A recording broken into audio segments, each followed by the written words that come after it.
Hello students, welcome to the class of strength of material.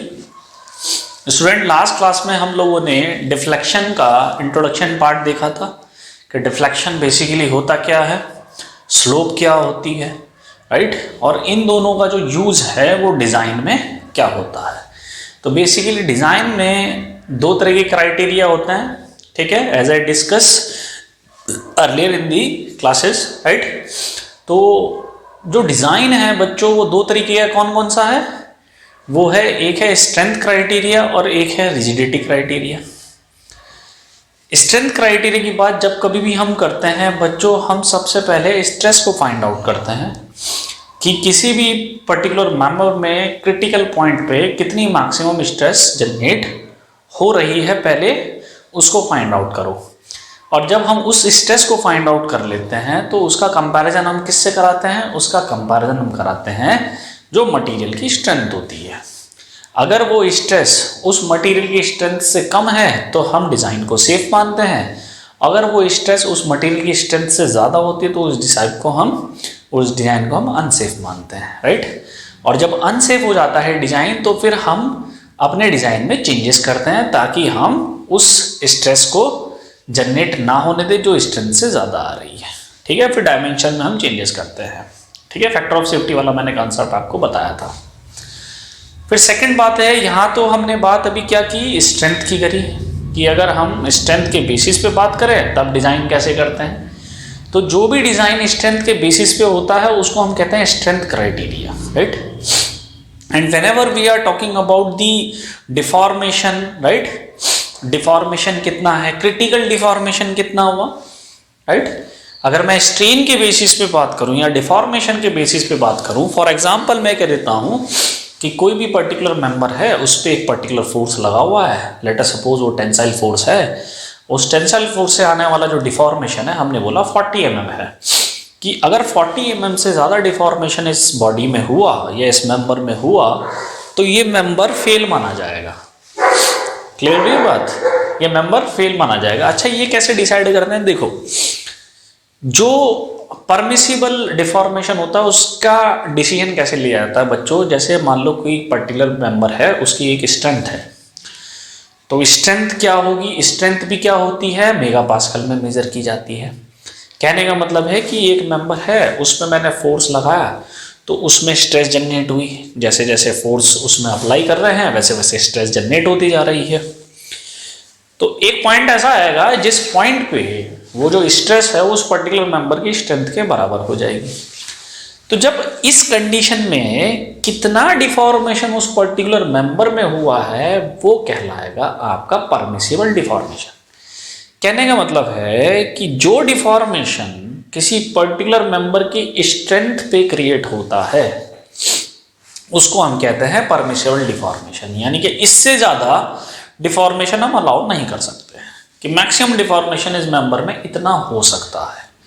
समझ में आ रही है बात मेरी।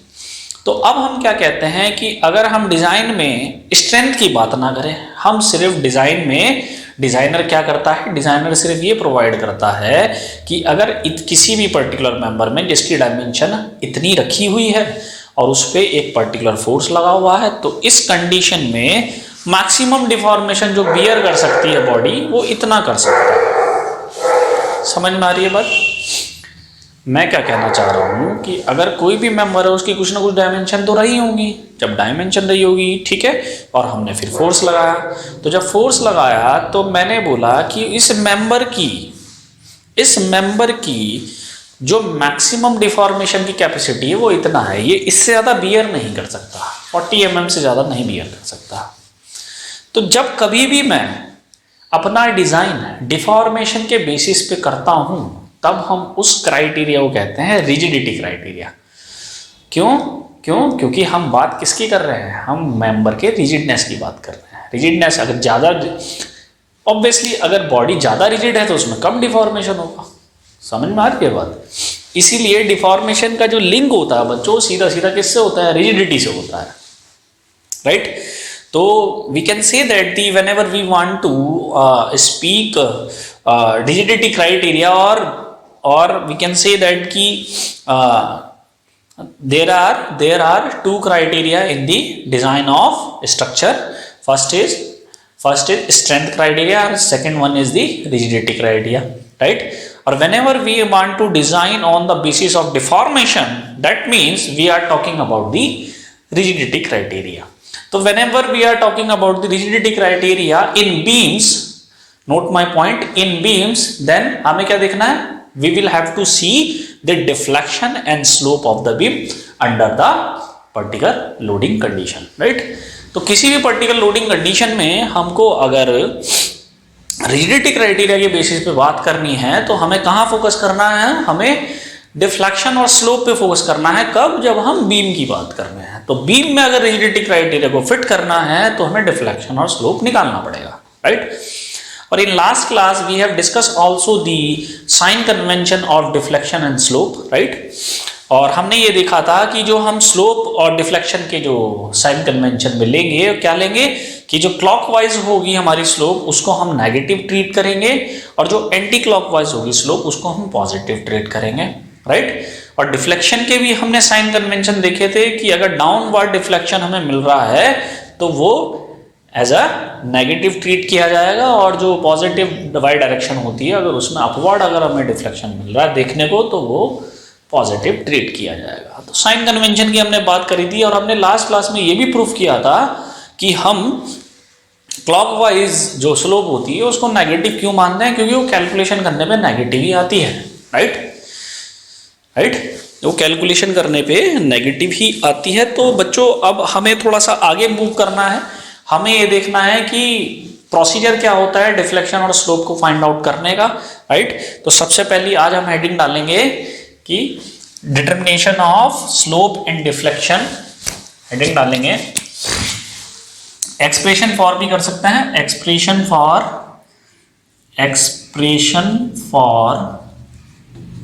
फॉर स्लोप एंड डिफ्लेक्शन किसका? Expression for slope and deflection of cantilever beam, cantilever beam when it is subjected to the point load at its free end। आपको पता है कैंटिलीवर बीम में जो लोडिंग होती है वो हमेशा फ्री एंड पे होती है। तो हमारा जो हेडिंग क्या हुई हमारी सबसे पहली कि expression for slope and deflection किसकी? Of cantilever beam when it is subjected to the point load at its free end, right? Important है, ठीक है। सबसे पहले इसमें देखो डिफ्लेक्शन और स्लोप वाला जो चैप्टर है ये बहुत इंपॉर्टेंट चैप्टर माना जाता है in strength of material, right? और अगर कोई चैप्टर ऐसा है सॉन्ग का जिसमें टफ से टफ क्वेश्चन बन सकता है तो वो डिफ्लेक्शन एंड स्लोप ही है। इसमें टफ से टफ क्वेश्चन आप बना सकते हो, लेकिन वो हायर कंपटीशन में पूछा जाता है, गेट में, इंजीनियरिंग सर्विसेज में पूछाते हैं। अगर हम जेई लेवल पे बात करें तो जेई लेवल पे हमें इतना नहीं जाना होता है, हमें सिर्फ बेसिक इंफॉर्मेशन लेनी है इस चैप्टर की, राइट? तो आपको मैं बता दूं कि ये जो डिफ्लेक्शन और स्लोप निकालने के कई मेथड है हमारे पास स्ट्रेंथ ऑफ मटेरियल में। मेनली जो हम फॉलो करेंगे, जो हमारा कंपटीशन पॉइंट है उससे भी ज्यादा इंपॉर्टेंट है, वो है मोमेंट एरिया मेथड, राइट? तो पहले मैं आपको मोमेंट एरिया मेथड से पहले एक मेथड और है डबल इंटीग्रेशन मेथड, वो आपको करके दिखाऊंगा, उसका पर्पस बताऊंगा और फिर वो यूज क्यों नहीं होता फिर हम उसको डिस्कस करेंगे। फिर हम कहाँ मूव करेंगे? We will move on the moment area method. वही इंपॉर्टेंट है, वही सीखना है आपको, सबसे इंपॉर्टेंट वही है।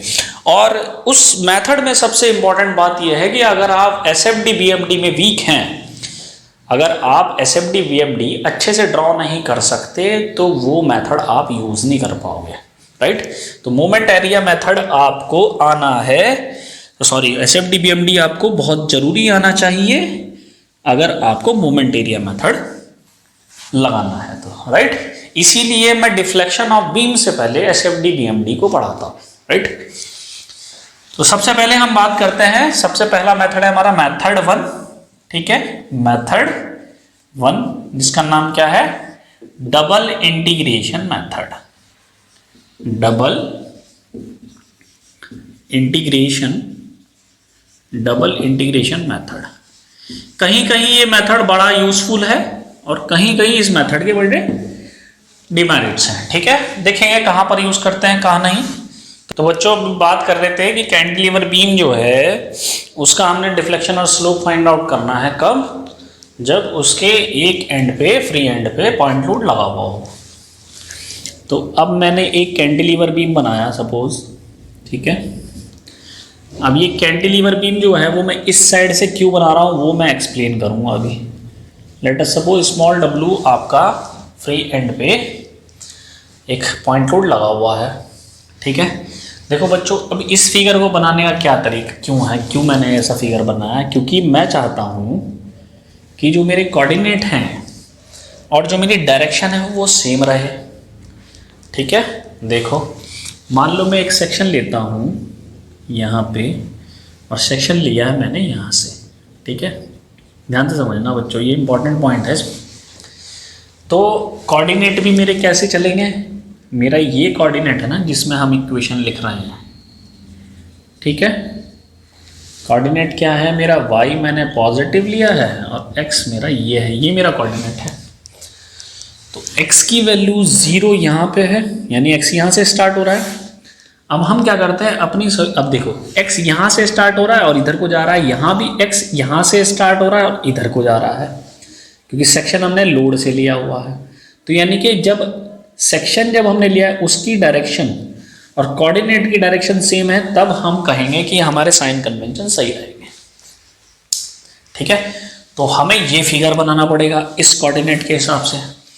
अगर हम ये फिगर बना लें, सपोज कोऑर्डिनेट मेरी यही रहे, कोऑर्डिनेट जो है मेरी यही रहे, ये पॉजिटिव y है, ये पॉजिटिव x है, और मैंने बना दिया अपना फिगर ऐसा। तो अब यहाँ क्या गलती होगी, यहाँ गलती होगी, मैं सेक्शन कहाँ से लूँगा, मैं सेक्शन लूँगा यहाँ से। तो x की डायरेक्शन क्या हुई, x की डायरेक्शन हो गई राइट टू लेफ्ट। कोऑर्डिनेट की डायरेक्शन क्या हुई, कोऑर्डिनेट की डायरेक्शन हुई लेफ्ट टू राइट। कोऑर्डिनेट की डायरेक्शन क्या हुई, लेफ्ट टू राइट। यानी कि x जो है कोऑर्डिनेट के हिसाब से यहाँ से शुरू हो रहा है और इधर को जा रहा है, और जो हमने सेक्शन लिया है वो यहाँ से शुरू हुआ इधर को जा रहा है। यानी कि इसकी डायरेक्शन और कोऑर्डिनेट की डायरेक्शन मिसमैच हो रही है। यानी कि यहाँ जो हम कैलकुलेशन करेंगे वो नेगेटिव का पॉजिटिव और पॉजिटिव का नेगेटिव हो जाएगा। बात समझ में आ रही है आपको? तो इसीलिए हम ये फिगर को फॉलो नहीं करेंगे, हम फॉलो करेंगे इस फिगर को।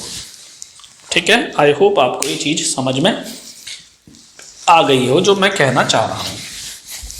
ठीक है, तो स्टूडेंट मुझसे कहता है कि सर आपने ये फिगर ऐसा क्यों बनाया, हर बार आप राइट हैंड साइड से ले रहे थे सेक्शन, अब लेफ्ट हैंड साइड से क्यों ले रहे हो? तो मूवमेंट पे कोई फर्क नहीं पड़ता लेफ्ट हैंड साइड और राइट हैंड से। क्यों? क्योंकि हॉगिंग जो है वो लेफ्ट हैंड साइड से भी वही रहती है और राइट हैंड साइड से भी वही रहती है। शेयर फोर्स तो हमने कैलकुलेट करना ही नहीं है, तो इसीलिए कोई प्रॉब्लम नहीं है यहाँ पे। ठीक है, कोऑर्डिनेट के साइन कन्वेंशन भी मैच करने हैं। तो फाइनली हम फिगर कैसा बनाएंगे, हम फिगर ऐसा बनाएंगे। ठीक है, आई होप आपको मेरी बात समझ में आ गई हो। ठीक है, अब ये पॉइंट लोड लगा हुआ है स्मॉल डब्लू, मैंने एक सेक्शन लिया, कहाँ से लिया, यहाँ से। ठीक, यहाँ से मैंने एक सेक्शन लिया। अब इसकी बेंडिंग कैसी होगी, इसकी बेंडिंग हो जाएगी इस तरीके की, ये।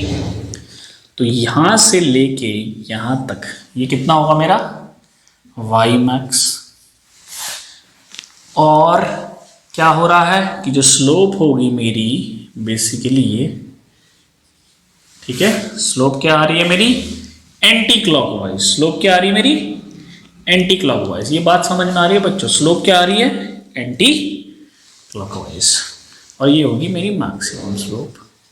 ठीक है, ये होगी मेरी मैक्सिमम। सो बाउंड्री कंडीशन मुझे मालूम नहीं है, x कहाँ से शुरू हो रहा है, यहाँ से। ठीक है, कोऑर्डिनेट भी कहाँ से शुरू हो रहा है, यहाँ से। ठीक है, तो देखो ध्यान से समझना बच्चों कि हमने एक चीज देखी थी कि लास्ट क्लास में कि जो जो हमारी डिफ्लेक्शन इक्वेशन थी वो क्या आई थी, वो आई थी 1/r is equal to mx over E I is equal to D square Y by D x square. यह आई थी हमारी इक्वेशन, राइट। यह हमारी इक्वेशन आई थी। अच्छा, हमें मालूम था यहाँ पे कि जो D Y by D X है ये क्या है, ये है स्लोप, और स्लोप को हम थीटा से भी डिनोट करते हैं, और जो y है वो है हमारा डिफ्लेक्शन। y जो है हमारा वो है डिफ्लेक्शन। क्लियर हो गई बात? ठीक है। अब बाउंड्री कंडीशन क्या है इसकी, उसको भी देखते हैं कि सब जरूरत पड़ने वाली है इसमें। बाउंड्री कंडीशन क्या है? बाउंड्री कंडीशन है कि इफ x की वैल्यू अगर 0 है तो किसकी बात कर रहे हैं हम बात कर रहे हैं फ्री एंड की, और फ्री एंड पे x की वैल्यू 0 है, वहां क्या होगा, वहां पर स्लोप रहेगी मैक्सिमम। स्लोप क्या रहेगी, मैक्सिमम, और डिफ्लेक्शन भी रहेगा मैक्सिमम। डिफ्लेक्शन भी रहेगा मैक्सिमम। तो पहली बाउंड्री कंडीशन तो ये होगी। दूसरी बाउंड्री कंडीशन क्या होगी, इफ x की वैल्यू अगर L होगी तो हम बात किसकी कर रहे हैं, फिक्स्ड एंड की बात कर रहे हैं, फिक्स्ड एंड की। और फिक्स्ड एंड पे हमने लास्ट क्लास में देखा है स्लोप की वैल्यू क्या रहती है, 0, और डिफ्लेक्शन भी क्या रहता है, 0। ठीक है, these are the my boundary condition and these are very really helpful for calculation of deflection and slope of cantilever beam, right? अच्छा, अब हम आगे मूव करते हैं। ठीक है, बाउंड्री कंडीशन हम देख चुके हैं, क्या हमारी बाउंड्री कंडीशन है। ऐसा फिगर क्यों बनाया वो भी मैंने आपको एक्सप्लेन कर दिया। ठीक है, ऐसा फिगर मैंने क्यों बनाया वो भी मैंने एक्सप्लेन कर दिया। हॉगिंग लेफ्ट साइड से भी वही रहती है जो राइट हैंड साइड से होती है, तो इसमें मोमेंट में कोई फर्क नहीं पड़ेगा। तो ये डिफ्लेक्शन इक्वेशन है, इसको हम यूज करेंगे। तो हम इस टर्म को यूज करेंगे क्या, कि d square Y by D x square होगा M x x divide by E I. M x क्या है, एम एक्स एक्स है मोमेंट एट दी सेक्शन। तो in this case what will be the moment at the section, क्या होगा, minus W x, right. Minus क्यों, क्योंकि create क्या हो रही है, हॉगिंग, नीचे की तरफ मोमेंट क्रिएट होगा तो हॉगिंग, इस पॉइंट के अबाउट लेंगे हॉगिंग। समझ में आ रही है बात? ठीक है, अच्छा, ये बात मेरे को क्लियरली समझ में आ गई है। ठीक, अच्छा, अब देखें इसकी रेंज क्या होगी, इसकी रेंज होगी 0 to L। ठीक है, अब ये इक्वेशन जो है, ये जो एम एक्स एक्स आया है वो हम इसमें पुट करेंगे। तो finally what will get, d square y d x square क्या होगा, ये होगा minus W x divide by E I. ये जो इक्वेशन है इसको हम देंगे इक्वेशन नंबर 1, राइट। इसको हम क्या देंगे, इक्वेशन नंबर 1, राइट। और हम ये कौन सा मेथड है, हम कौन सा मेथड यूज करेंगे, अब हम बात करेंगे बच्चों। देखो, दो तरीके के मेथड हैं हमारे पास, दो तरीके के मेथड हैं जब हम डिफ्लेक्शन और स्लोप को फाइंड आउट करते हैं। एक मेथड है हमारे पास डबल इंटीग्रेशन मेथड, और एक है मोमेंट एरिया मेथड। तो अभी हम मेथड 1 की बात करेंगे, और वो मेथड कौन सा है, वो मेथड है डबल इंटीग्रेशन मेथड। अब इसके नाम में ही इसका कॉन्सेप्ट छुपा हुआ है। Double integration method, basically our objective is to find out the deflection, right. Slope से हमें कोई मतलब नहीं है, स्लोप कहीं यूज नहीं होता। हमारा ऑब्जेक्टिव क्या है, हमें निकालना है डिफ्लेक्शन।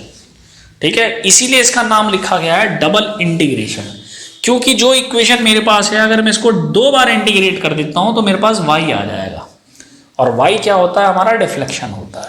समझ में आ रही है बात? y क्या होता है हमारा डिफ्लेक्शन होता है। तो डबल इंटीग्रेशन मेथड सबसे पहला मेथड जो है जो हम डिस्कस करने जा रहे हैं, राइट, उसमें क्या करना है, उसमें हम इक्वेशन 1 को पहली बार इंटीग्रेट करते हैं। तो जब पहली बार इंटीग्रेट करते हैं तो हमें क्या मिलेगा, यहां से हम कह सकते हैं ये वैल्यू आ जाएगी dy by D x is equal to कितना होगा, minus W X square upon 2ei plus C1। अब ये C1 क्या है बच्चों, C1 को कहते हैं आपका, C1 क्या कहता है, फर्स्ट इंटीग्रल कांस्टेंट, इसको हम कहते हैं फर्स्ट इंटीग्रल कांस्टेंट। और ये जो फर्स्ट इंटीग्रल कांस्टेंट है ये हमें स्लोप के बारे में जानकारी देगा, क्योंकि ये dy बाई डी एक्स क्या है, हमारी स्लोप है। क्या है, स्लोप है, यानी कि इसको हम किससे फाइंड आउट करेंगे, बाय स्लोप बाउंड्री कंडीशन। इसको हम फाइंड आउट करेंगे by slope boundary condition. Clear है? ठीक है, अब हमारे पास इक्वेशन क्या आई, हमारे पास इक्वेशन आई dy by D x is equal to ये, इस इक्वेशन को हम देंगे इक्वेशन नंबर 2। ठीक है, तो फ्रॉम बाउंड्री कंडीशन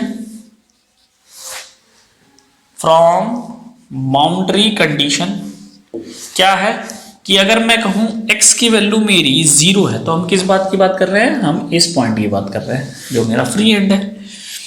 ठीक है, x की वैल्यू 0 पे थीटा क्या होगा, थीटा होगा मैक्स, और x की वैल्यू L पे थीटा मेरा होगा 0, ये हमारी हेल्प करेगा। और थीटा क्या है, basically dy by D x. तो इस इक्वेशन को जब हम फॉलो करेंगे तो dy बाई डी एक्स अगर 0 है तो x की वैल्यू भी 0 है, तो C1 क्या आ जाएगा यहाँ पे, सॉरी x की वैल्यू अगर L है तो dy बाई डी एक्स क्या है, 0 है, ये वैल्यू पुट करेंगे तो 0 बराबर कितना आ जाएगा, minus W L square upon 2ei, minus W L square upon 2ei। Clear हो रही है बात, प्लस C1। तो यहां से C1 निकल जाएगा हमारा, यहां से क्या आएगा, यहां से हम C1 को फाइंड आउट कर लेंगे। ठीक है, जो हमारा फर्स्ट इंटीग्रल कांस्टेंट है। ठीक है, तो यहां से C1 आ गया हमारा, इस जगह पे C1 आ गया हमारा small W L square upon 2ei, और ये वैल्यू पुट करेंगे in equation number 2। Put in equation 2। Equation 2 क्या थी, dy by D x is equal to minus W X square upon 2ei plus C1 कितना आया, W L square upon 2ei। Clear है, ये मेरे पास कंडीशन आ गई। ठीक हो गई बात। देखो अब मुझे पता है कि स्लोप निकालने की बाउंड्री कंडीशन क्या है मेरी, मैं क्या जानता हूं कि अगर x की वैल्यू 0 है तो थीटा क्या है मेरा, थीटा मैक्स, यानी कि थीटा मैक्स की बात कर रहा हूं तो dy बाई डी एक्स भी तो मैक्स होगा, क्योंकि थीटा क्या है, dy बाई डी एक्स। तो अगर x की वैल्यू 0 में इस इक्वेशन में पुट करूं तो कितना आएगा, देखो x की वैल्यू 0 पे ये इक्वेशन क्या हो जाएगी, ये dy बाई डी एक्स क्या हो जाएगी, ये मैक्सिमम वैल्यू आ जाएगी। तो dy बाई डी एक्स क्या होगा, मैक्सिमम होगा कब, जब x की वैल्यू 0 होगी, और 0 पे टर्म 0 हो जाएगा तो ये आ जाएगा positive W L square upon 2ei। Positive का मतलब, पॉजिटिव हटाएंगे लिखेंगे एंटी क्लॉकवाइज।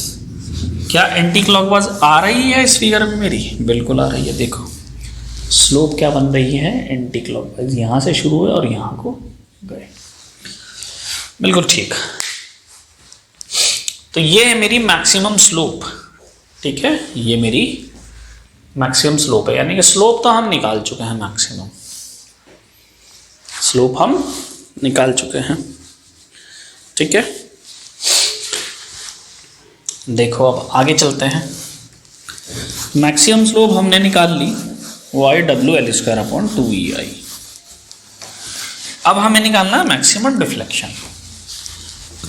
अब मैक्सिमम डिफ्लेक्शन निकालने के लिए क्या करें, अभी हमने सिर्फ एक ही बार इंटीग्रेशन किया है उस इक्वेशन को, ठीक है, और ये मेथड कहता है कि डबल इंटीग्रेशन होना चाहिए।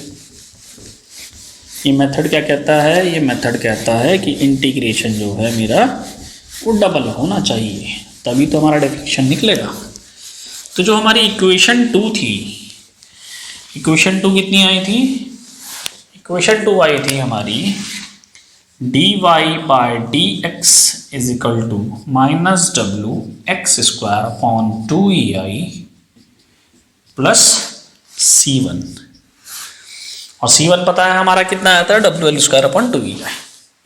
अब हम इस इक्वेशन को एक बार और इंटीग्रेट करेंगे, तो जब इसको इंटीग्रेट करेंगे तो ये आ जाएगा y, ये वैल्यू कितनी आ जाएगी, माइनस डब्ल्यू एक्स की cube divide bye 6EI, x square का क्या होगा इंटीग्रेशन, एक्स की क्यूब अपॉन 3, और 3 टू जा कितना हो जाएगा 6, प्लस C1x प्लस C2। एक नया इंट्रोडक्शन होगा, ये सॉरी एक नया कांस्टेंट होगा जो इस इक्वेशन में इंट्रोड्यूस होगा, और C2 क्या होगा, ठीक है, C2 को हम कहेंगे, C2 होगा हमारा second integral constant, second integral constant. और ये किससे फाइंड आउट किया जाएगा, ये फाइंड आउट किया जाएगा फ्रॉम डिफ्लेक्शन बाउंड्री कंडीशन। ये हम डिफाइन करेंगे या कैलकुलेट करेंगे डिफ्लेक्शन की बाउंड्री कंडीशन से, राइट। तो अब C1 कितना है हमारा, हमने देखा है पीछे C1 कितना आया था हमारा, C1 हमारा आया था W L square upon TI। तो ये क्या हो जाएगी इक्वेशन, ये हो जाएगा माइनस स्मॉल डब्ल्यू एक्स की cube upon 6EI plus C1 कितना है, W L square upon 2EI into क्या हो जाएगा, x प्लस C2। अब C2 निकालने के लिए क्या करें, बाउंड्री कंडीशन क्या है मेरी, इफ x की वैल्यू L पे y कितना है 0, x की वैल्यू L पे y कितना होगा 0, x की वैल्यू L कहाँ है, फिक्स्ड एंड पे, फिक्स्ड एंड पे डिफ्लेक्शन कितना होता है 0, फिक्स्ड एंड पे डिफ्लेक्शन कितना होता है, फिक्स्ड एंड पे डिफ्लेक्शन होता है 0। समझ में आ रही है बात। तो अब हम इसकी वैल्यू निकालेंगे यहाँ से कि कितनी वैल्यू होगी किसकी, C2 निकालना है, हमें कांस्टेंट फाइंड आउट करना ना।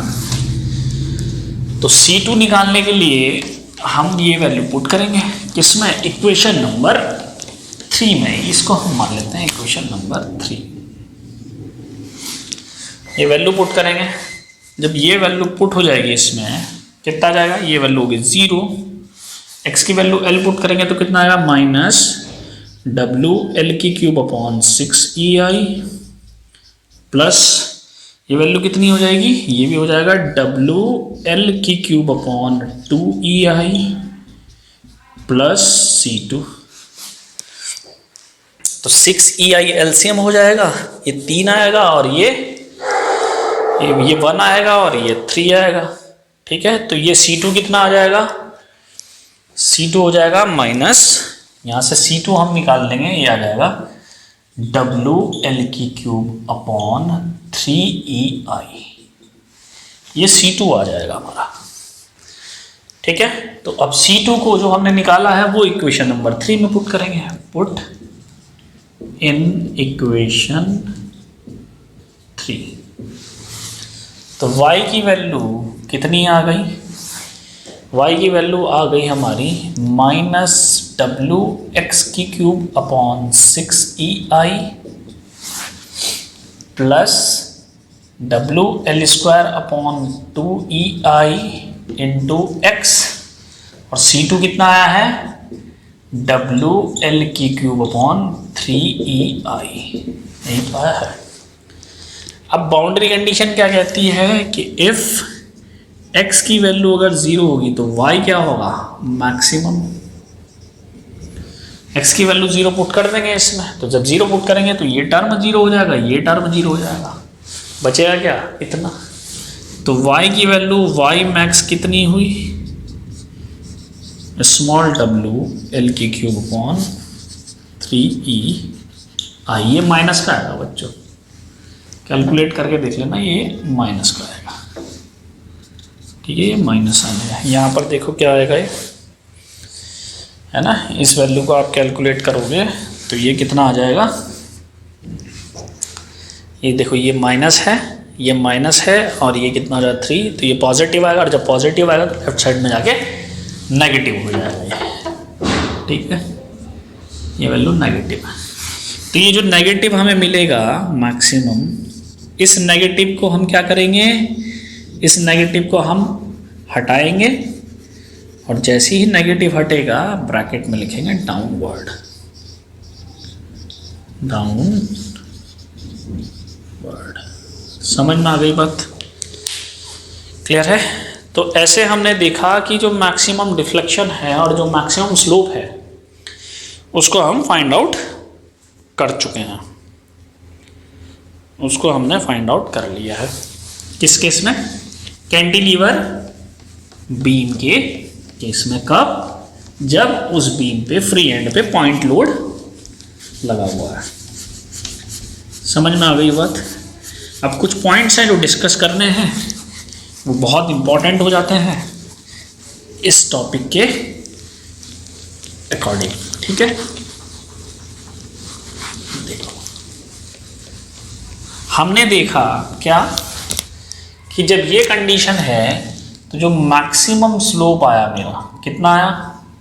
मैक्सिमम स्लोप आया मेरा स्मॉल WL²/2ei, कितना? एंटी क्लॉकवाइज, यानी कि पॉजिटिव।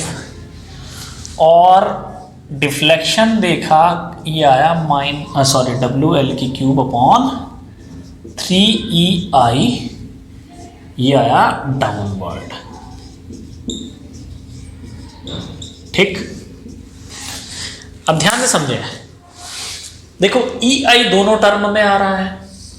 EI क्या है? Flexural rigidity. EI क्या है?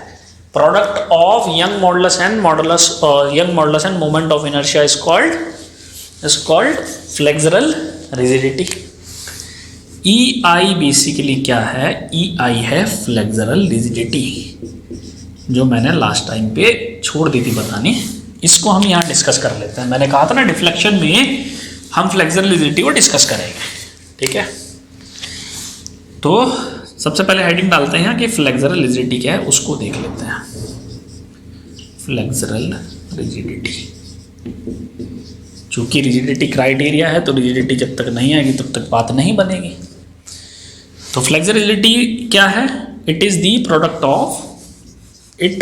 The product of young modulus of elasticity, young modulus of elasticity, young modulus of elasticity and moment of inertia, moment of inertia, ठीक है। तो फ्लेक्सरल रिजिडिटी क्या है? फ्लेक्सरल रिजिडिटी है E इंटू आई, E into आई। अब जैसा हमने फर्स्ट चैप्टर में देखा था कि जो एक्सियल रिजिडिटी थी वो क्या करती थी, वो डिफॉर्मेशन को रेजिस्ट करती थी या रोकती थी, ऐसा कह सकते हैं। तो रिजिडिटी जो होती है काम तो वही करती हैं, डिफॉर्मेशन को रोकेगी। यहाँ डिफॉर्मेशन क्या है जो हम देख रहे हैं, वो डिफ्लेक्शन है। तो क्या रिजिडिटी, फ्लेक्सुरल रिजिडिटी डिफ्लेक्शन को रोक रही है? बिल्कुल रोक रही है। नीचे है, फ्लेक्सुरल रिजिडिटी जितनी ज्यादा होगी उतना कम हमारा डिफ्लेक्शन होगा। ऐसे ही फ्लेक्सुरल रिजिडिटी जितनी ज्यादा होगी उतनी कम हमारी स्लोप भी होगी। ठीक है, पहला पॉइंट तो ये है कि जो हमें नोट पॉइंट लिखना है उसमें सबसे पहला पॉइंट क्या आएगा कि अगर फ्लेक्सिबिलिटी बहुत ज्यादा है तो डिफ्लेक्शन और स्लोप क्या होंगे? कम होंगे, राइट। या हम ये कह सकते हैं डिफ्लेक्शन एंड स्लोप, ठीक है, डिफ्लेक्शन एंड स्लोप क्या है? Are the inversely proportional to of flexural rigidity. ठीक है, तो ये इनवर्सली प्रोपोर्शनल टू होते हैं। ठीक है, तो जितनी ज्यादा फ्लेक्सुरल रिजिडिटी होगी उतना कम हमारा डिफ्लेक्शन होगी। और हम क्या चाहते हैं, डिफ्लेक्शन बढ़ाना कि घटाना? हम चाहते हैं कि बीम में डिफ्लेक्शन कम से कम हो, और डिफ्लेक्शन अगर कम से कम हुआ तो हमारा बीम है अकॉर्डिंग टू रिजिडिटी क्राइटेरिया वो सेफ माना जाएगा। ठीक है, डिफ्लेक्शन ज्यादा होना अच्छी बात थोड़ी ना है। अगर डिफ्लेक्शन ज्यादा हुआ तो इसका मतलब बेंडिंग ज्यादा हो रही है, बेंडिंग ज्यादा हो रही है तो इसका मतलब बीम जो है वो वीक है according to bending, right. Moment of resistance उसका कम होगा तभी तो बेंडिंग ज्यादा होगी, और बेंडिंग ज्यादा होगी तो डिफ्लेक्शन ज्यादा होगा। जितनी ज्यादा बेंडिंग होगी ये पॉइंट उतना नीचे शिफ्ट कर जाएगा, उतना डिफ्लेक्शन ज्यादा होगा। तो सबसे पहला नोट पॉइंट क्या आएगा यहाँ पे? फर्स्ट नोट पॉइंट ही मेरे इंपॉर्टेंट होते हैं, ध्यान रखना। हम क्या कह सकते हैं कि डिफ्लेक्शन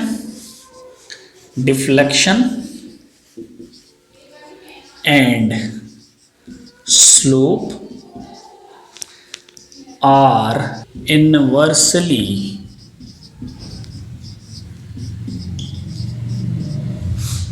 proportional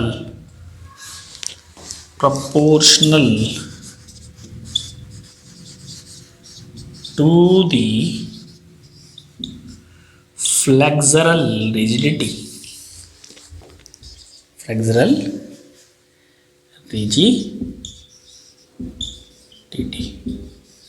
सबसे इंपॉर्टेंट है। तो जितना ज्यादा मेरी फ्लेक्सुरल रिजिडिटी होगी,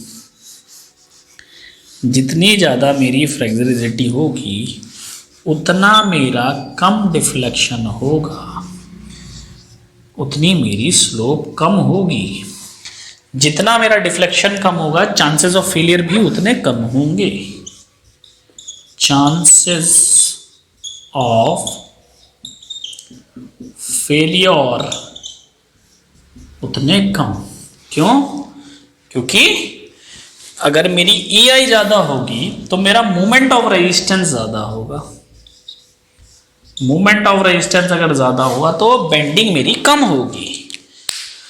बेंडिंग मेरी क्या होगी? बेंडिंग मेरी कम होगी। यहां लिख सकते हैं कि बेंडिंग जो है वो कम होगी।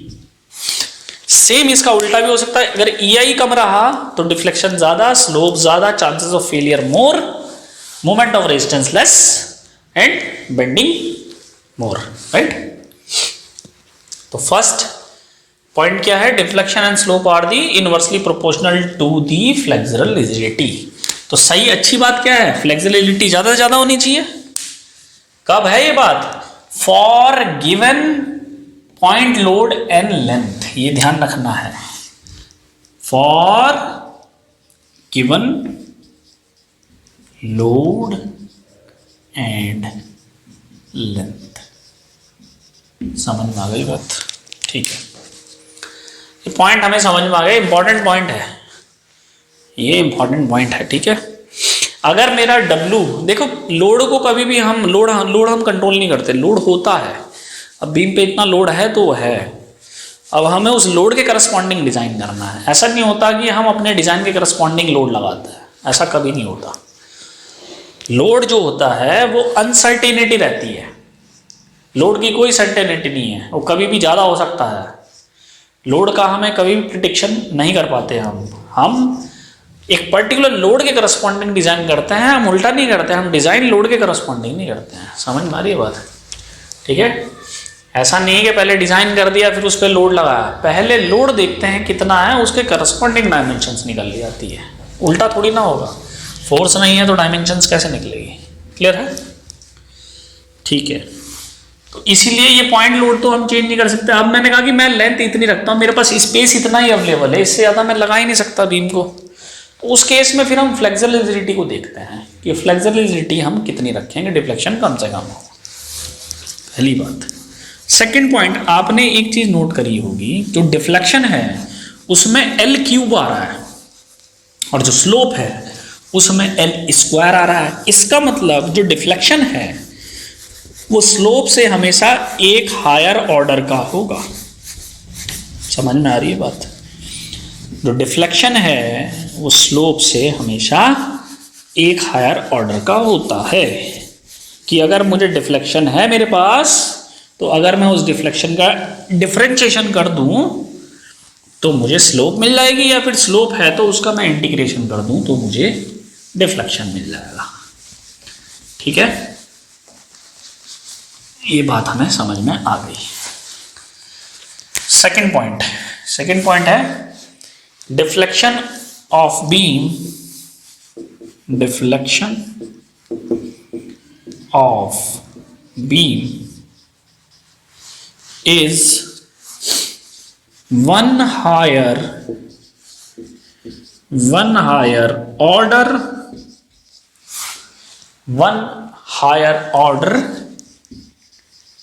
than the slope of the beam.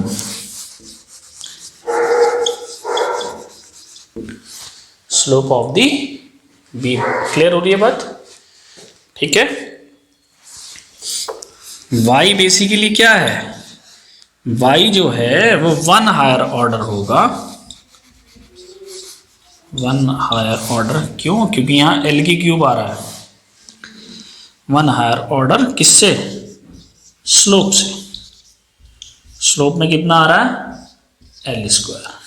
ये L की क्यूब है। ठीक है, ध्यान रखना, वन हायर ऑर्डर होता है स्लोप से डिफ्लेक्शन हमेशा। क्लियर है? हमारी टेंडेंसी क्या है? डिफ्लेक्शन को कम से कम करने की। कैसे कम किया जा सकता है? फ्लेक्सुरल रिजिडिटी को बढ़ा के। कैसे कम किया जा सकता है? फ्लेक्सुरल रिजिडिटी को बढ़ाकर। ठीक है, फ्लेक्सुरल रिजिडिटी को बढ़ा के हम इसको कम कर सकते हैं। डिफ्लेक्शन को कम करना है डिजाइन में। और फ्लेक्सिबिलिटी में क्या है? दो चीजें छुपी हुई हैं। एक तो मेटल, या सॉरी मेटल नहीं कहना चाहिए, मटेरियल बोलना चाहिए। अगर मटेरियल सेम है तो ई सेम रहेगा, फिर आई से छेड़ाखानी करती है। समझ रहे हो? फ्लेक्सिबिलिटी क्या है? It is the product of young modulus of elasticity end moment of inertia. End moment of inertia of a particular section is always depend upon the dimension of that beam, right? ये जो moment of inertia है किस पर depend करता है? Dimension पे। क्या young modulus dimension पे डिपेंड करता है? No, it is the property of the material. तो अगर आपने मटेरियल चेंज करना है तो हमें ई के साथ छेड़खानी करनी है, और अगर आपने मटेरियल सेम रख के डायमेंशन को छेड़ा तो आई चेंज हो जाएगा। तो हम ई आई का प्रोडक्ट जो है उसको कैसे बढ़ा सकते हैं? उसको बढ़ाने के दो तरीके हैं। या तो हम डायमेंशन सेम रखे बीम की, मटेरियल चेंज कर दें, और मटेरियल वो चूज करें जिसका यंग मॉडुलस ज्यादा हो। मटेरियल वो चूज करें जिसका यंग मॉडुलस ज्यादा हो। बात समझ में आ रही है? या मटेरियल सेम रखें और डायमेंशन को इंक्रीज करा दें। डायमेंशन कौन सी? Cross section dimension. Moment of inertia is always depend upon the cross section dimension of the particular beam, right? Cross section dimension, ठीक है, not length. It is depend on the cross section dimension, right? तो यहां एक बात समझ में आती है कि बच्चों ये यंग मॉडुलस है वो स्टील का ज्यादा होता है कास्ट आयरन से। ठीक है, यंग मॉडुलस जो होता है वो स्टील का ज्यादा होता है कास्ट आयरन से। तो अगर मैं कहूं कि मैं एक ऐसा कैंटिलीवर बीम मैंने ले लिए हैं दो, जिनकी डायमेंशंस तो सेम है, लेकिन एक स्टील का बना हुआ है और एक कास्ट आयरन का बना हुआ है, तो डेफिनेटली मैं कह दूंगा कि अगर दोनों की लेंथ सेम है और सेम फोर्स उन पर लग रहा है, तो जो डिफ्लेक्शन कम होगा, जो डिफ्लेक्शन कम होगा वो स्टील में कम होगा। क्यों? Because of steel is having more elastic modulus, right? Clear है? Steel is having more elastic modulus than the cast iron. ये पॉइंट क्लियर हो रहा है? तो अगर डायमेंशंस हमने सेम रखी, कौन से डायमेंशंस? लेंथ, ठीक है, और क्रॉस सेक्शन डायमेंशन भी अगर हम सेम रखते हैं और सेम फोर्स लगा हुआ है, तब हम क्लियरली कह सकते हैं कि स्टील में डिफ्लेक्शन कम होगा, कास्ट आयरन में ज्यादा होगा। तो बच्चों थर्ड पॉइंट देखते हैं। थर्ड पॉइंट क्या आना चाहिए इसमें? हमने देखो ये कौन सा फोर्स है? ये फोर्स है ट्रांसफर शियर लोड। और ट्रांसफर शियर लोड जो है वो दो तरीके के इफेक्ट क्रिएट करता है किसी भी बीम में, एक बेंडिंग और एक शियर। तो शियर फोर्स की वजह से भी थोड़ा बहुत डिफ्लेक्शन रहता है बीम में, शियर फोर्स की वजह से भी थोड़ा बहुत डिफ्लेक्शन रहता है बीम में। तो जो शियर फोर्स की वजह से डिफ्लेक्शन बीम में रहता है उसको हम नेग्लेक्ट करते हैं यहाँ पे, राइट? हम सिर्फ डिफ्लेक्शन जो काउंट करते हैं वो सिर्फ और सिर्फ बेंडिंग की वजह से आने वाले डिफ्लेक्शन को देखते हैं। क्यों? क्योंकि बेंडिंग का इफेक्ट ज्यादा रहता है, क्योंकि बीम में लेंथ ज्यादा होती है, ठीक है? तो यहाँ पे थर्ड पॉइंट होगा कि जो डिफ्लेक्शन आएगा और स्लोप जो आएगा किसका? Due to the shear force, right? तो लिखेंगे to shear effect, due to shear effect, due to shear effect किसमें? इन दी कैंटिलीवर बीम, और किसी बीम में in the beam, in the beam due to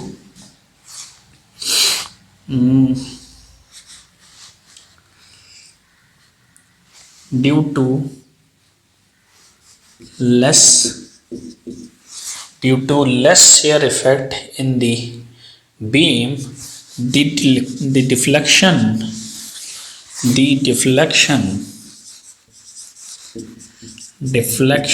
and slope,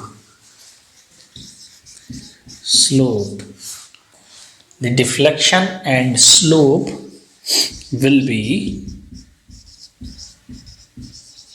negligible, समझ में आ रही है बात? क्लियर है? तो due to less shear effect in the beams, the deflection and slope will be negligible। Clear हो रहा पॉइंट बच्चों? ठीक है, तो ये तीन पॉइंट ध्यान रखने हैं जो मैंने आपको बताए हैं, ठीक है? सबसे इंपॉर्टेंट पॉइंट है फ्लेक्सुरल रिजिडिटी वाला, ठीक है? सबसे इंपॉर्टेंट क्या है? फ्लेक्सुरल रिजिडिटी वाला पॉइंट है जो हमें डिस्कस करना था। फिर सेकंड पॉइंट में हमने क्या देखा था? सेकंड पॉइंट में हमने देखा था कि जो स्लोप और डिफ्लेक्शन होता है वो उनमें डिग्री ऑर्डर क्या होता है कि जो डिफ्लेक्शन है वो 1 हायर ऑर्डर का होता है than the slope. Third point is कि due to less shear effect in the beams, the deflection and slope will be negligible। ठीक है, तो ये इन्फॉर्मेशन काफ़ी। अब हमें इसका सेकंड केस देखना है कैंटिलीवर बीम का, जब यूडीएल लगा हो तो उस केस में किस तरह से डिफ्लेक्शन और स्लोप को निकाला जाता है। प्रोसीजर यही है, same procedure will be followed, right? तो स्टूडेंट देखते हैं नेक्स्ट हमने क्या देखना है? कैंटिलीवर बीम में यूनिफॉर्म डिस्ट्रीब्यूटेड लोड के केस में किस तरह से डिफ्लेक्शन और स्लोप को फाइंड आउट किया जाता है। ठीक है, तो यहाँ हेडिंग डालेंगे expression for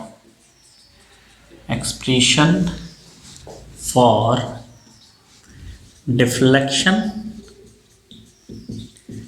and slope of cantilever beam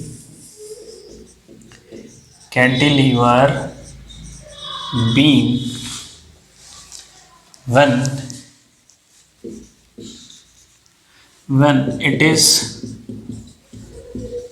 subjected to uniform distributed load, right. Figure वैसे ही बनाना है, ठीक है। कोऑर्डिनेट और हमारा जो सेक्शन है उसकी जो डायरेक्शन है वो सेम होनी चाहिए।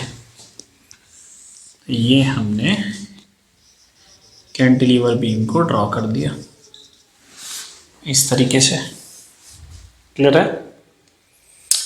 अब हम क्या करेंगे, हमने माना कि जो इसकी इंटेंसिटी है वो कितनी है, स्मॉल w।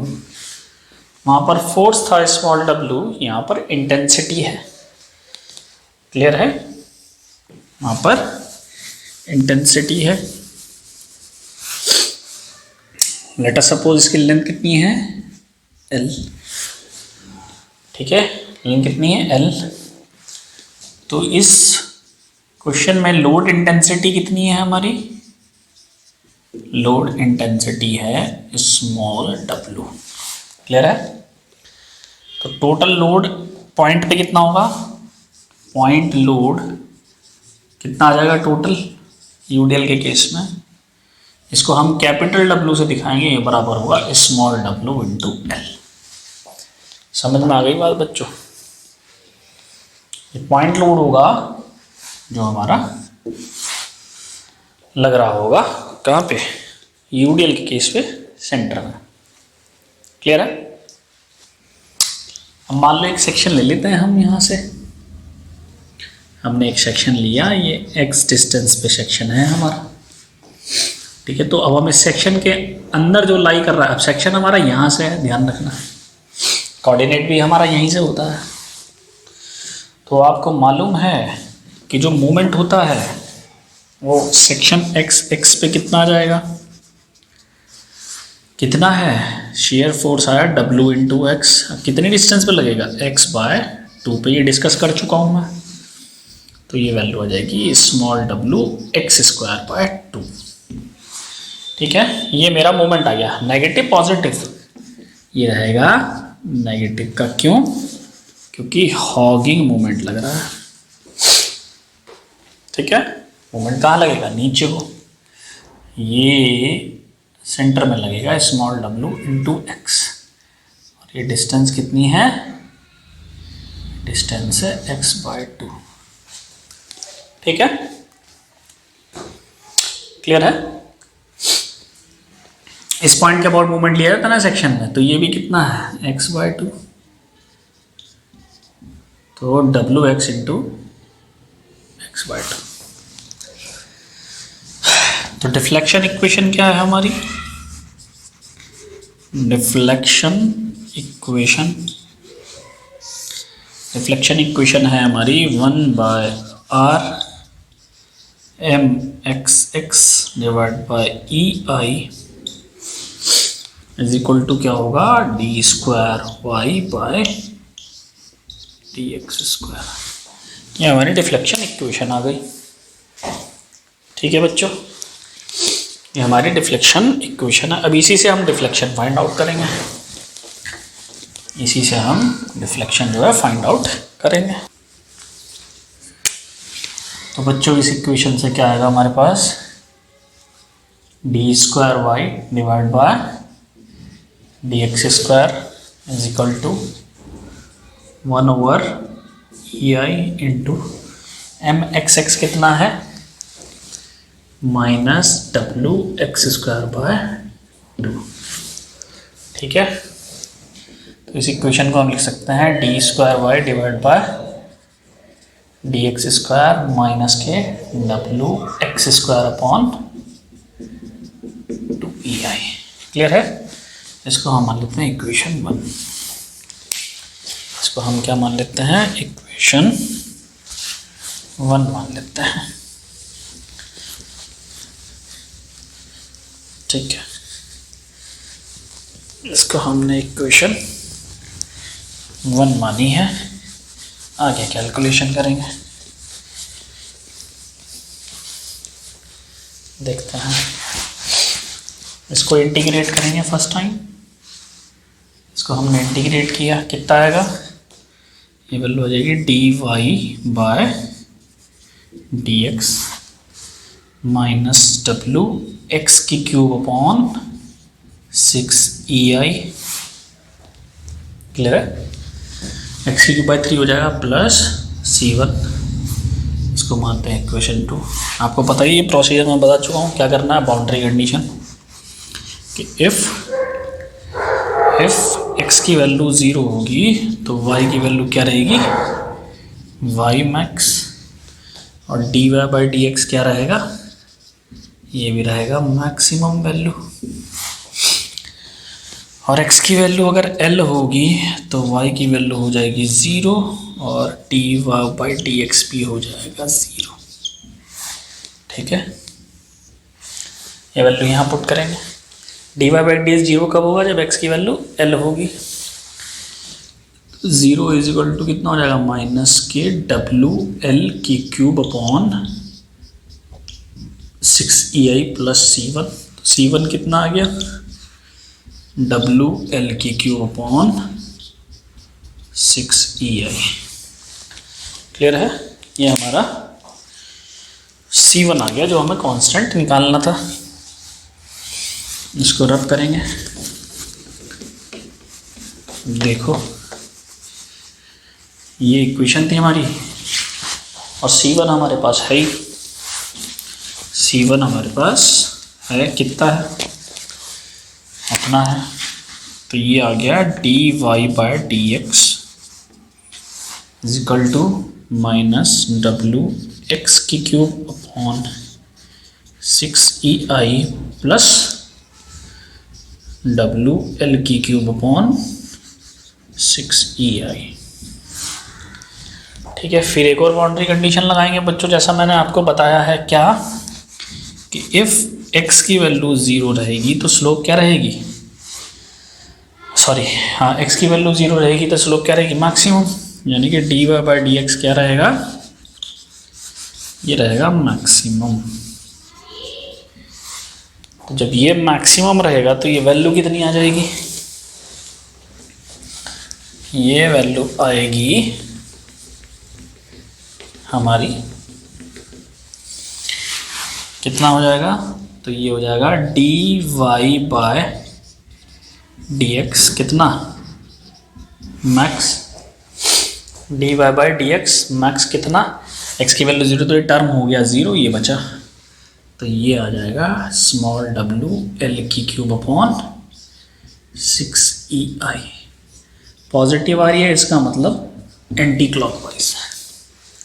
क्लियर है, यही हमारी स्लोप होगी, maximum slope theta max WL की cube upon 6ei anti clockwise. Clear है, हमने स्लोप तो निकाल ली, अब हमारा क्या नेक्स्ट मूव होगा, इस इक्वेशन को ध्यान रखना है। नेक्स्ट मूव होगा हमारा डिफ्लेक्शन को फाइंड आउट करना है। ठीक है, डिफ्लेक्शन को फाइंड आउट करने के लिए हमें क्या करना पड़ेगा, जो हमारी इक्वेशन 2 आई है उसको हमें इंटीग्रेट करना होगा अगेन। ठीक है, ये हमें अगेन इंटीग्रेट करना होगा, तो इस इक्वेशन को दोबारा से इंटीग्रेट करेंगे। तो इंटीग्रेट करेंगे तो मिलेगा क्या, y, ये वैल्यू कितनी हो जाएगी, माइनस WX की पावर 4 डिवाइड बाय कितना आ जाएगा, 24ei, 6 चौक 24 हो जाएगा ना, प्लस c1x प्लस c2। ठीक है, अब c2 हमें निकालना है, तो c2 निकालने के लिए क्या करें, फिर बाउंड्री कंडीशन, इफ x की वैल्यू अगर L होगी तो y क्या होगा, 0। फिक्स सपोर्ट पे डिफ्लेक्शन क्या होगा, 0, तो वैल्यू 0 हो जाएगी, बराबर ये वैल्यू कितनी होगी, माइनस WL की power 4 divide by 24ei plus c1 कितना आया था, C1 था WL की cube upon 6EI into L, x क्या रखेंगे अब L plus C2 plus C2। Clear है बच्चों? इसको जब आप सॉल्व करोगे तो ये आएगा माइनस WL की power 4 divide by 8EI plus C2, यहाँ प्लस आएगा, ये वैल्यू 0 के बराबर रहेगी। ठीक है, जब एलसीएम लोगे, एलसीएम कितना आ जाएगा 24, ये कितना आ जाएगा आपका 1, ये कितना आएगा 4, 4 में से 1 गया 3, 3 डिवाइड बाय 24 कितना होगा 8। ठीक है, तो यहाँ से C2 कितना आ जाएगा हमारे पास, मेनली यहाँ से C2 की वैल्यू हमारे पास आ जाएगी क्या, C2 आएगा हमारे पास माइनस के WL की पावर 4 डिवाइड बाय 8EI। ठीक है, ये इक्वेशन 3 मानो। ठीक है, अब ये हम पुट करेंगे इक्वेशन 3 में, पुट इन इक्वेशन 3। ठीक है, इक्वेशन 3 में हम इसको करेंगे। आई थिंक फिगर की अब यहाँ कोई ज़रूरत नहीं है। ठीक है, इसको हम रब कर देते हैं। इक्वेशन हमारी मेनली ये है। ठीक है, आगे मूव करते हैं। ठीक है, देखो हमारे पास y इजिकल टू क्या है, minus WL minus WX, sorry L नहीं, x की power 4 divide by 24EI plus C1 कितना था WL की cube divide bye 6EI into x plus C2 कितना है, वो इतना है, तो ये प्लस क्या हो जाएगा माइनस के WL की पावर 4 अपॉन 8EI। ये इक्वेशन आ गई मेरी। अब मुझे मालूम है क्या कि इफ़ x की वैल्यू 0 पे y क्या होगा, मैक्सिमम, y क्या होगा मैक्सिमम। तो ये वैल्यू किस में कन्वर्ट हो जाएगी, y मैक्स। जब x की वैल्यू 0 पुट करेंगे तो ये टर्म 0 हो जाएगा, ये टर्म 0 हो जाएगा, यहाँ भी x है, यहाँ भी x है। समझ में आ रही है बात बच्चों? तो बचेगा कितना, minus WL4 divide by 8EI। Clear है? माइनस का मतलब क्या हुआ, माइनस का मतलब क्या है, डाउनवर्ड डायरेक्शन में। माइनस का मतलब होगा कि ये क्या है, ये आपकी डाउनवर्ड डायरेक्शन होगी। ठीक है, तो माइनस साइन हम हटाएंगे और हम लिखेंगे डाउनवर्ड।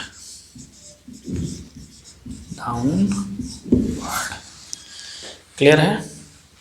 तो यूडीएल के केस में हमने एक चीज़ देखी, क्या यूडीएल के केस में हमने क्या देखा, अगर हम समरी देखें इसकी कितनी आई है उसको दोबारा से देख लेते हैं तो समझ में आ जाएगा। ठीक है,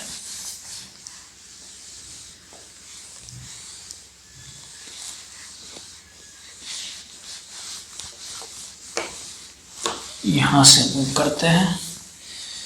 तो कैंटिलीवर बीम के केस की बात कर रहे हैं हम, क्या है यूडीएल के केस में। तो यूडीएल केस में जो स्लोप आया मेरा थीटा मैक्सिमम कितना आया था, यह आया था स्मॉल WL की क्यूब डिवाइड बाय 6EI। अच्छा, एक चीज़ और ध्यान रखना, मुझे मालूम है कैपिटल W बराबर क्या है, स्मॉल w इंटू L।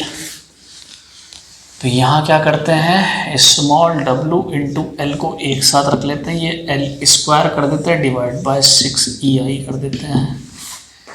तो हम इसको कैसे लिख सकते हैं कि जो स्लोप आएगी मैक्सिमम वो आ जाएगी capital W into L square divide by 6EI, जहाँ कैपिटल W क्या है, कैपिटल W है स्मॉल w इंटू एल, ठीक है। और ये पॉजिटिव आ रही है, इसका मतलब ये है anti clockwise.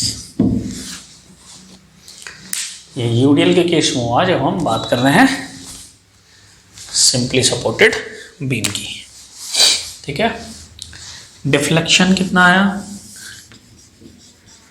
Deflection Y max कितना आया था हमारा, वाई मैक्स आया था स्मॉल w एल की पावर 4 डिवाइड बाय 8 EI। कैसा, डाउनवर्ड। कैसा आया, डाउनवर्ड। क्लियर है, ये आया डाउनवर्ड। यहाँ इसको भी हम क्या लिख सकते हैं कि जो वाई मैक्स होगा डिफ्लेक्शन वो कितना होगा, कैपिटल W इंटू एल की cube divide by 8 EI, where capital W is equal to small w into L. तो बच्चों आपने देखा कि हमने किस तरह से कैंटिलीवर बीम के केस में जब पॉइंट लोड होता है तो डिफ्लेक्शन और स्लोप को फाइंड आउट किया, और ऐसे ही जब यूनिफॉर्म डिस्ट्रीब्यूटेड लोड होता है तो डिफ्लेक्शन और स्लोप को फाइंड आउट किया, राइट। तो आई होप आपको डबल इंटीग्रेशन मेथड समझ में आया हो, क्लियर है। इस मेथड का एक डिसएडवांटेज है, वो मैं आप डिस्कस करूंगा जब मैं नेक्स्ट क्लास में आपको मोमेंट एरिया मेथड पढ़ाऊंगा कि उसके क्या एडवांटेज और इसके क्या डिसएडवांटेज। एक्चुअली इसमें कैलकुलेशन बहुत करनी होती है, लेंदी मेथड है, कैलकुलेशन करनी है, साइन कन्वेंशंस का बहुत ध्यान रखना है। मोमेंट एरिया मेथड में जो हम इतनी बड़ी बड़ी कैलकुलेशन कर रहे हैं, पहले C1 निकाल रहे हैं फिर C2 निकाल रहे हैं, ऐसा कुछ नहीं करना होता। आपको सिर्फ बेंडिंग मोमेंट और शेयर फोर्स डायग्राम को ड्रॉ करना है, वहाँ से हम निकाल लेंगे। स्लोप जो है वो शेयर फोर्स डायग्राम से बनती है, देखेंगे M/EL डायग्राम क्या होता है ना, उसको देखेंगे। स्लोप शेयर फोर्स डायग्राम से कैसे हम बनाते हैं और कैसे नहीं बनाते हैं वो हम डिस्कस करेंगे, we will discuss in the next class, right. Moment area method में हम क्या करते हैं, ठीक है। ये बहुत लेंथी मेथड होता है, सिंपली सपोर्टेड बीम के केस में तो और कैलकुलेशन लंबी हो जाती है, ठीक है। और यूवीएल के केस में तो बहुत ज़्यादा लंबी कैलकुलेशन हो जाती है, इसलिए इस मेथड को ऑप्ट नहीं करते हैं, ठीक है। हम मूव करते हैं मोमेंट एरिया मेथड पर। तो बच्चों आई होप कि आपको डबल इंटीग्रेशन मेथड थोड़ा समझ में आया हो। धीरे धीरे जब आप रिवाइज करोगे देखोगे तो आपको सब समझ में आएगा, क्लियर है। तो आज की क्लास के लिए इतना काफ़ी है, नेक्स्ट क्लास में मिलते हैं। Thank you very much.